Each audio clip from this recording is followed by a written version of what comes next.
With the news at this time, my name is Josh Evans. Good evening. Thank you for joining us. The APNO AFC coalition is not opposed to the use of gas for power generation, but maintains that detailed studies must chart the way forward to determine its viability to lower the cost of power generation. In the meantime, opposition leader Mr. Aubrey Norton has stated that the top consideration for his party at this time remain renewable options, as recent studies prove this option to be cheaper. Norton said the coalition's objective will be to continue its research to ensure a combination of best studied approaches, which may even involve the use of gas. British High Commissioner Jane Miller, along with President Irfan Ali, was pleased to announce on Tuesday that Guyanese no longer require a visa to visit the United Kingdom. During a joint press conference at her residence, Ambassador Miller said visa-free travel takes effect from November 9, 2022. The envoy explained that individuals seeking to stay in the UK for more than 180 days for the purpose of work or study would require a visa to do so. Nonetheless, Ambassador Miller said this new development make a historic shift in the United Kingdom-Guyana relations. Berbice Police Commander Shiv Prasad Bacchus on Tuesday nabbed 4 of his patrol ranks with lots of fresh beef in a tray of the force's pickup after a dead cow disappeared from an accident scene at number 19 Village Quarantine. The 4 ranks of the anti-crime patrol ranks of Region 6 have found themselves in quite a situation, and it has resulted in them being placed on the close arrest for allegedly stealing the meat of a dead cow.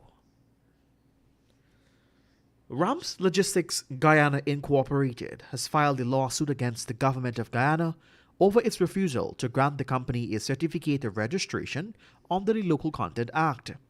The company, which originally is from Trinidad and Tobago but is registered under Guyana's Companies Act, was earlier this year denied a local content certificate for purportedly not being quote-unquote Guyanese enough. Last June, contentions surfaced over the manner in which foreign companies are now using Guyanese national to fulfill their local content requirement for the company to be 51% locally owned.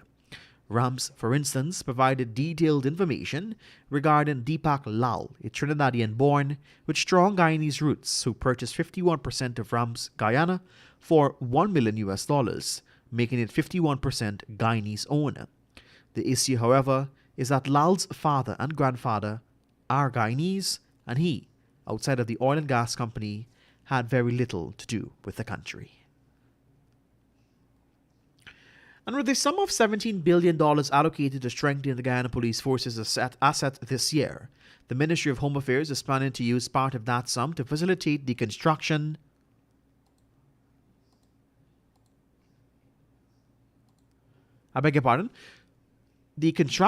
of commanders' living quarters in Region 6.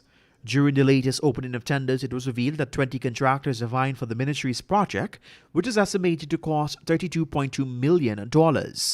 Meanwhile, at the tender opening as well, the Fisheries Department is looking to construct an office building at number 79 Village in Region 6 for an estimated cost of $14 million.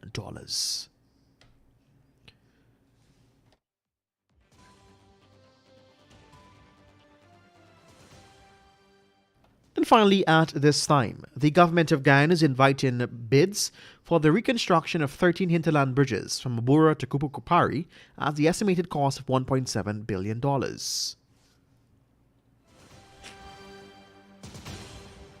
That should be Maburo and Kurukapari are villages located along the Lethem-Linden Trail. Earlier this year, the Ministry of Public Works awarded approximately $3.19 billion in contracts to several contractors to execute the upgrade of 32 hinterland bridges stretching from Kurukapari to Lethem Region 9. According to a recent invitation for bids, the ministry is looking for contractors for the rehabilitation of several other bridges.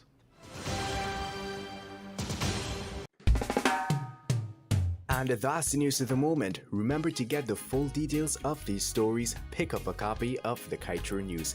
And don't forget, you can catch us on the MyTuner app as well as the Radio Garden app.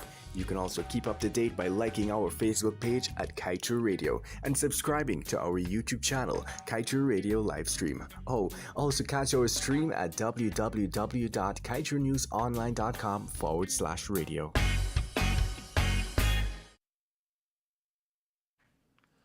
It's midweek and it's Wednesday, October 19th. I'm GHK Lal on the National Outlook on Kaieteur Radio 99.9